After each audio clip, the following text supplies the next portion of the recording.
દિવાળી પર લક્ષ્મી પૂજન દરમિયાન આ બાબતોનું ખાસ ધ્યાન રાખવું જોઈએ। પહેલું, દિવાળીના દિવસે લક્ષ્મી પૂજન પહેલા ઘરની સાફ સફાઈ કરો અને આખા ઘરમાં વાતાવરણની શુદ્ધિ અને પવિત્રતા માટે ગંગાજળનો છંટકાવ કરો।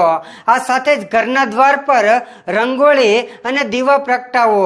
બીજું, પૂજા સ્થળ પર એક બાજોટ રાખો અને લાલ વસ્ત્ર તેના ઉપર પાથરો અને લક્ષ્મીજી અને ગણેશજીની મૂર્તિ રાખો અથવા તો દિવાલ પર લક્ષ્મીજીનું ચિત્ર લગાડો અને બાજોટની પાસે જળ ભરેલું એક કળશ મૂકો।